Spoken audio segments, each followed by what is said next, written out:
और national conference के सदर फारूक अब्दुल्ला ने कहा है कि इलेक्शन को मौखर करना इलेक्शन कमीशन के हाथ में था। फारूक अब्दुल्ला ने कहा कि उन्हें अपने लोगों पर भरोसा है और उन्हें यकीन है कि एनसी का उम्मीदवार जीत दर्ज करेगा। ये हमारे तक तो था नहीं, इलेक्शन कमीशन ने डेफर किया, मुबारक उनको। और क्या है सर, कितना मजबूत मान रहे हैं नेशनल कॉन्फ्रेंस को आप इस पूरी सीट पर, कितना मजबूत मान रहे हैं, जबकि महबूबा मुफ्ती की ये सीट है अनंतनाग से, वो चुनाव लड़ती आई है इससे पहले। मैं सिर्फ ये कहूँगा, हमें अपने लोगों पे भरोसा है और अल्लाह पे भरोसा है, बस। और अपनी पार्टी के सदर सैयद अल्ताफ बुखारी ने अनंतनाग राजौरी सीट के लिए इंतखाबात मौखर करने के इलेक्शन कमीशन के फैसले का खैर मकदम किया है। अल्ताफ बुखारी का कहना है कि वो दूसरों के साथ मिलकर ये चाहते थे क्योंकि मौसम अच्छा नहीं था। गुजारिश थी, पार्टली उसको माना गया है क्योंकि मौसम ख़राब है। अभी भी आज पिछले 4 दिन से आप देख रहे हैं मुगल रोड बंद है, वहाँ ऊपर जो लोग रहे उनकी वजह से हमने कहा था। बाकी भी आज़ाद उम्मीदवार जो वहाँ हैं उनको भी चाहिए था, वो भी कह रहे थे कि हम पहुँच नहीं पा रहे हैं इलाकों में, तो इसलिए अच्छा है। ताकि डेमोक्रेसी में तो हर एक का वोट माने रखता है ना, खुशफहमी में रहने से कुछ नहीं होता है। तो सर, क्या अपनी पार्टी आप पूरी ताकत अपनी श्रीनगर में लगाएगी? अभी तो श्रीनगर में, फिर बारामूला कॉन्स्टिट्यूंसी में भी और फिर अनंतनाग राजौरी में भी। हम तो तीनों जगह से लड़ रहे हैं, 2 जगह से हम लड़ रहे हैं, 1 जगह से हम सपोर्ट कर रहे हैं सजाद साहब को। इंशाल्लाह वो भी टफ कंपटीशन कहाँ पे लग रहा है?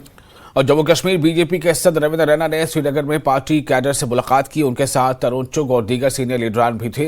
रैना ने कहा कि खराब मौसम की वजह से अनंतनाग राजौरी इलेक्शन की तारीख मुलतवी कर दी गई है। बीजेपी की जानिब से वादी से कोई उम्मीदवार खड़ा न करने पर कारकुनों की नाराजगी से मुतालिक खबरों पर रैना ने कहा कि बहुत सी रियासतों में वो इलाकाई पार्टियों के साथ इत्तेहाद में है और पार्टी कैडर इसे समझता है।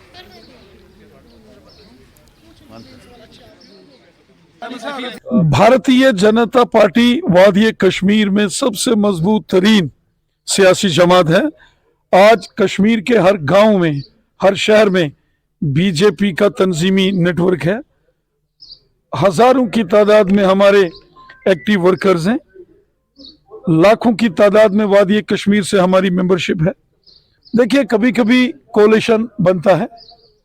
पूरे मुल्क में बहुत सारी ऐसी स्टेट्स हैं, बिहार है, महाराष्ट्र है, तमिलनाडु है, आंध्र प्रदेश है, जहां बीजेपी कोalition में इलेक्शन लड़ती है। अगर कश्मीर में भी किसी जमात से या किसी कैंडिडेट के साथ बीजेपी का कोalition होता है या बीजेपी किसी की सपोर्ट में आती है तो यकीनन आप देखेंगे उसकी जीत होगी।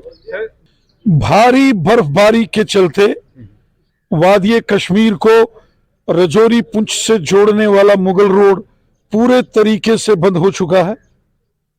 पीर की गली से लेके बफलियास तक, सुरनकोट तक और पीर की गली से शुपियान तक भारी बर्फबारी हुई है। रास्ते बंद हैं, लैंडस्लाइड हुई है। यहां से कैंपेन के लिए वादी कश्मीर से राजौरी पुंछ जाना मुश्किल है। राजौरी पुंछ से अनंतनाग, कुलगाम, शोपियान में कैंपेन के लिए आना मुश्किल है। भारी बर्फबारी के चलते लोग अपने घरों से सड़क तक नहीं जा सकते, तो लोग वोट कैसे देंगे? इसलिए इलेक्शन कमीशन ने फैसला लिया है। ये कोई बीजेपी ने बर्फ नहीं गिराई है, इसलिए ये इल्जाम तराशी करना कि इसके लिए बीजेपी कसूरवार है, ये ठीक नहीं है। खुद मोहतरम उमर अब्दुल्ला साहब राजौरी पुंछ नहीं जा सके। आज मोहतरम डॉक्टर फारूक अब्दुल्ला साहब राजौरी पहुंचे तो जम्मू से उनको हवाई जहाज का सफर करना पड़ा।